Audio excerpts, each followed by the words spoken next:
Isang humiliya para sa unang araw ng novena para sa Immaculate Conception, November 29, 2024, 6 o'clock in the evening, at the International Shrine of Our Lady of Peace and Good Voyage, Antipolo City. Magandang gabi po sa inyong lahat.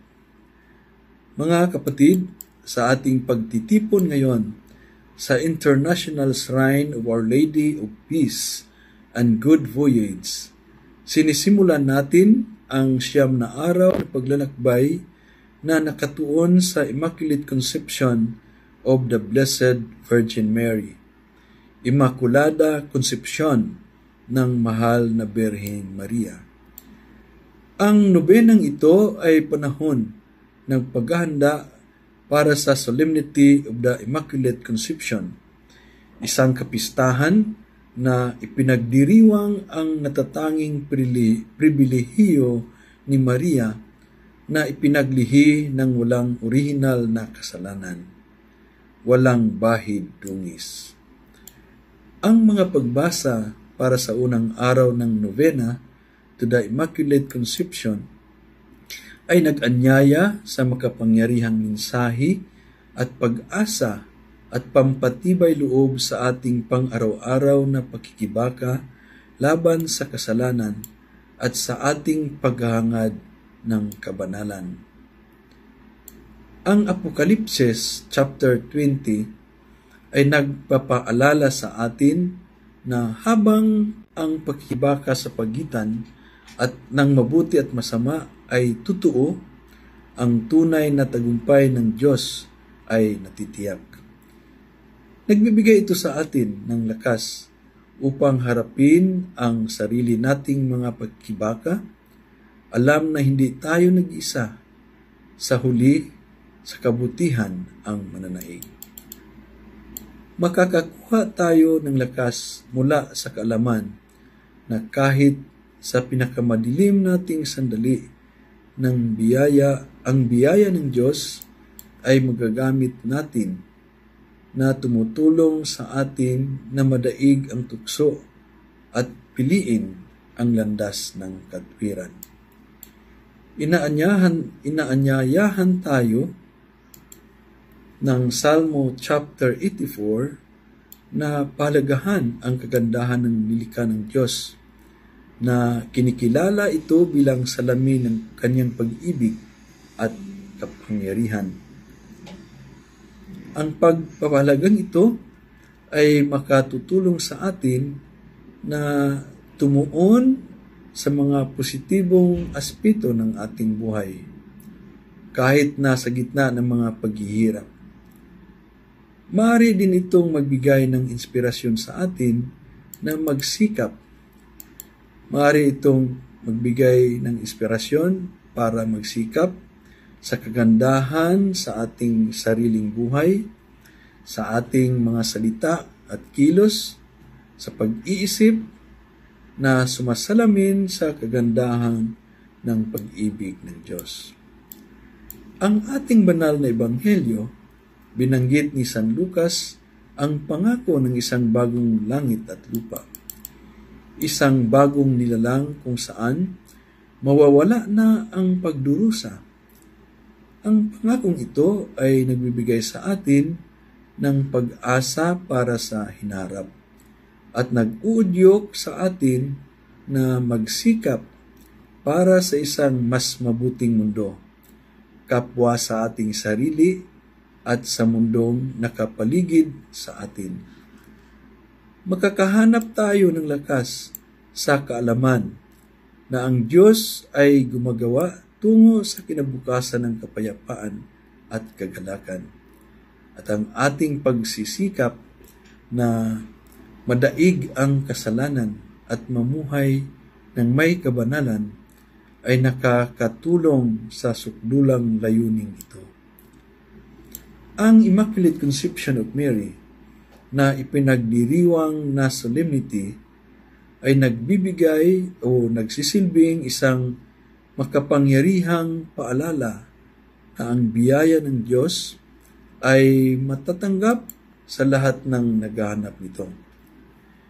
Si Maria, na ipinaglihi na walang orihinal na kasalanan, ay isang modelo ng kabanalan at isang makapangyarihang tagapamamagitan sa atin. Maaari nating hilingin ang kanyang pamamagitan upang tulungan tayo sa ating pang-araw-araw na pakikibaka laban sa kasalanan at sa ating paghahangad ng kabanalan. Sa pamamagitan ng pagtanggap sa mensahe ng pag-asa at pampatibay loob na makikita sa mga pagbasang ito, makakatagpo tayo ng lakas at inspirasyon para malampasan ang mga hamon ng ating pangaraw-araw na buhay at magsikap na magkaroon ng higit na kabanalan.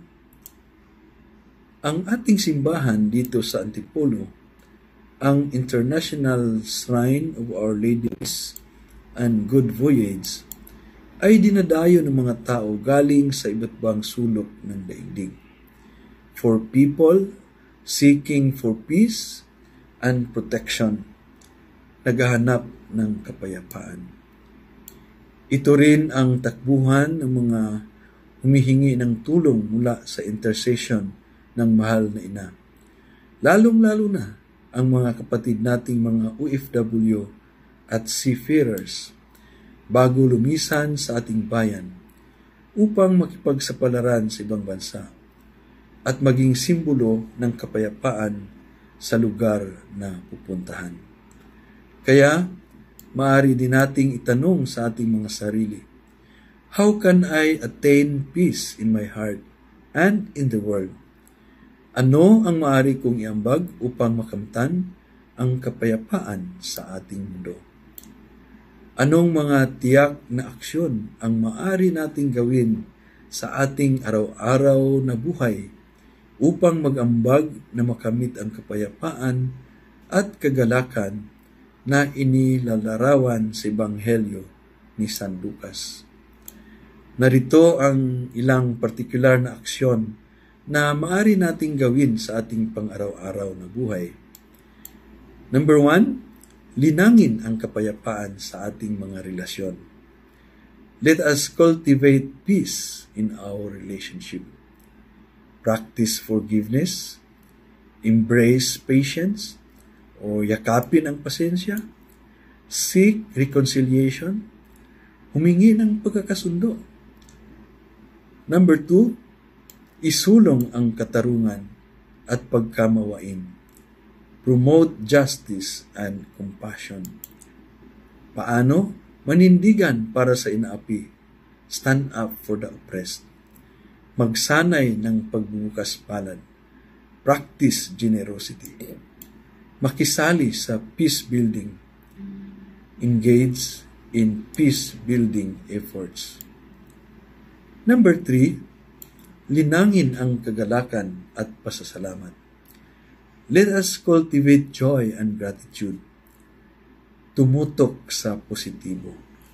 Focus on the positive. Madaling mahuli sa negativity ng mundo. Magsikap na tumuon sa magandang bagay sa iyong buhay, sa kagandahan sa paligid mo, at sa mga pagpapalang na tatanggap mo. Kumbaga, count your blessings. Magsanay ng pasasalamat. Practice gratitude. Ang paglalaan ng oras upang ipahayag ang pasasalamat sa mabubuting bagay sa iyong buhay at makatutulong upang linangin ang kagalakan at kasiyahan.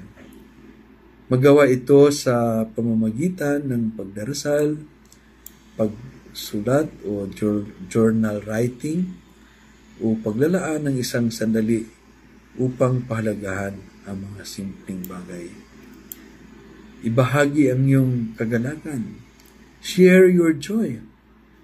Nakakahawa ang kagalakan. Ikalat ang kagalakan sa pamamagitan ng pagbabahagi sa iyong kaligayahan sa iba. Paghikayat sa kanila at pagdiriwang ng kanilang mga tagumpay.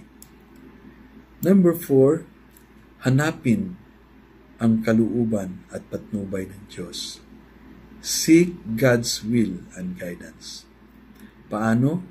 Manalangin para sa kapayapaan, pag-aaral ng banal na kasulatan, at humanap ng espiritual na direksyon. Seek spiritual guidance. Kaya mga kapatid, to conclude, sa ating pagsisimula ng nobenang ito, hilingin natin ang pamamagitan ni Maria.